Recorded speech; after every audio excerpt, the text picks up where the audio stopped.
ನೀವು ಎಂದಾದರೂ ಗಮನಿಸಿದ್ದೀರಾ, ನೀವು ಯಾರನ್ನಾದರೂ ಹಿಂಬಾಲಿಸುವುದನ್ನು ನಿಲ್ಲಿಸಿದ ಕ್ಷಣವೇ ಎಲ್ಲವೂ ಬದಲಾಗಲು ಶುರುವಾಗುತ್ತದೆ. ನೀವು ಅಷ್ಟು ಎಕ್ಸ್ಟ್ರಾ ಟೆಕ್ಸ್ಟ್ ಕಳುಹಿಸುವುದನ್ನು ನಿಲ್ಲಿಸಿದಾಗ, ಅವರು ನಿಮ್ಮ ಸ್ಟೋರಿ ನೋಡಿದ್ದಾರಾ ಎಂದು ಚೆಕ್ ಮಾಡೋದು ನಿಲ್ಲಿಸಿದಾಗ, ನೀವು ಅಸ್ತಿತ್ವದಲ್ಲಿದ್ದೀರಿ ಎಂದು ಅವರಿಗೆ ನೆನಪಿಸುವುದನ್ನು ನಿಲ್ಲಿಸಿದಾಗ, ಆಗ ಅವರು ಅದನ್ನು ಫೀಲ್ ಮಾಡಲು ಶುರು ಮಾಡ್ತಾರೆ. ಇದು ನೀವು ಅವರನ್ನು ಬ್ಲಾಕ್ ಮಾಡಿದ್ದರಿಂದ ಅಲ್ಲ, ನೀವು ಅವರಲ್ಲಿ ಮಿನ್ನತ್ ಮಾಡಿದ್ದರಿಂದ ಅಲ್ಲ, ಬದಲಾಗಿ ಸೈಲೆನ್ಸ್ ಎಂಬುದು ಈಗೋ ತಿರಸ್ಕರಿಸಲಾಗದ ಭಾಷೆ. ನೀವು ಮುಂದೆ ಹೋಗಲು ಯಾರನ್ನೂ ಡಿಲೀಟ್ ಮಾಡುವ ಅಗತ್ಯವಿಲ್ಲ, ನೀವು ಅವರಿಂದ ಓವರ್ ಆಗಿದ್ದೀರಿ ಎಂದು ಸಾಬೀತು ಮಾಡುವ ಅಗತ್ಯವಿಲ್ಲ. ನೀವು ಮಾಡಬೇಕಾಗಿರುವುದು ಡಿಟ್ಯಾಚ್ ಆಗುವುದು. ಒಂದು ಹೆಜ್ಜೆ ಹಿಂದೆ ಹೋಗಿ ಮತ್ತು ಸಮಯ ಅದರ ಕೆಲಸ ಮಾಡಲಿ. ಎನರ್ಜಿ ಮೆಸೇಜ್ಗಳಿಗಿಂತ ಜೋರಾಗಿ ಮಾತಾಡುತ್ತದೆ. ನೀವು ಕನೆಕ್ಷನ್ ಫೀಲ್ ಮಾಡೋದು ನಿಲ್ಲಿಸಿದಾಗ ಆ ಎನರ್ಜಿ ತಾನಾಗೇ ಫೀಡ್ ಆಗೋಕೆ ಶುರು ಮಾಡುತ್ತೆ. ಹೆಚ್ಚಿನ ಜನರು ಕ್ಲೋಷರ್ ಕಾನ್ವರ್ಸೇಷನ್ಗಳಿಂದ ಸಿಗುತ್ತೆ ಅಂತ ಭಾವಿಸ್ತಾರೆ, ಆದ್ರೆ ಸತ್ಯವೇನೆಂದರೆ ಅದು ಕಂಟ್ರೋಲ್ನಿಂದ ಸಿಗುತ್ತೆ. ನಿಮ್ಮ ಎನರ್ಜಿ ಎತ್ತ ಹೋಗುತ್ತೆ ಮತ್ತು ನೀವು ಯಾವುದನ್ನು ಹಿಂಬಾಲಿಸೋದು ನಿಲ್ಲಿಸ್ತೀರೋ ಅದರ ಕಂಟ್ರೋಲ್. ಯಾರನ್ನಾದರೂ ಡಿಸ್ಟೆನ್ಸ್ ಮಾಡಲು ನೀವು ಬ್ಲಾಕ್ ಮಾಡುವ ಅಗತ್ಯವಿಲ್ಲ. ನೀವು ಮಾಡಬೇಕಾಗಿರುವುದು ಅವರ ವಾಲಿಡೇಷನ್ ಬೇಕಾಗಿದ್ದ ನಿಮ್ಮ ಹಳೆ ವರ್ಷನ್ಗೆ ರೆಸ್ಪಾಂಡ್ ಮಾಡೋದು ನಿಲ್ಲಿಸೋದು.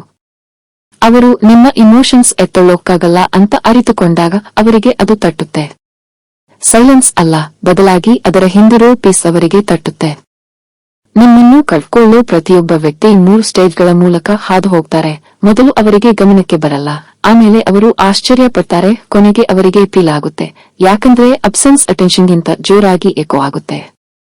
ಅವರು ನಿಮ್ಮ ಪೇಜ್ ಚೆಕ್ ಮಾಡೋಕೆ ಶುರು ಮಾಡ್ತಾರೆ. ನೀವು ಮಾಡಿದ ಎಫರ್ಟ್ ಅವರಿಗೆ ನೆನಪಾಗುತ್ತೆ. ನೀವು ಅವರಿಗೆ ಹೇಗೆ ಶೋ ಮಾಡ್ತಿದ್ದೀರಿ ಅನ್ನೋದು ಅವರಿಗೆ ನೆನಪಾಗುತ್ತೆ. ಮತ್ತೆ ನೀವು ಯಾರಿಗೂ ಶೋ ಮಾಡ್ತಿಲ್ಲ ಅನ್ನೋದು ಅವರಿಗೆ ಅರಿವಾಗುತ್ತೆ. ಆವಾಗ ಅವರಿಗೆ ಲೆಸನ್ ಅರ್ಥವಾಗುತ್ತೆ. ನೀವು ಏಕೆ ದೂರ ಹೋದಿರಿ ಅನ್ನೋದಕ್ಕೆ ಎಕ್ಸ್ಪ್ಲೇನ್ ಮಾಡೋ ಅಗತ್ಯವಿಲ್ಲ. ಪೀಸ್ಫುಲ್ ಆಗಿ ದೂರ ಹೋಗಿ. ಡಿಸ್ಟೆನ್ಸ್ ನಿಮ್ಮ ಮೆಸೇಜ್ ಡೆಲಿವರ್ ಮಾಡುತ್ತೆ. Quite detachment powerful. ಇಲ್ಲೇ ಹೆಚ್ಚಿನ ಜನ ತಪ್ಪು ಮಾಡ್ತಾರೆ. ಅವರು ಡಿಟ್ಯಾಚ್ಮೆಂಟ್ ಅನ್ನು ಆಂಗರ್ ಅಂತ ಕನ್ಫ್ಯೂಸ್ ಮಾಡ್ಕೋತಾರೆ. ಡಿಟ್ಯಾಚ್ಮೆಂಟ್ ಕೋಲ್ಡ್ ಅಲ್ಲ, ಇದು ಕ್ಲಿಯರಿಟಿ.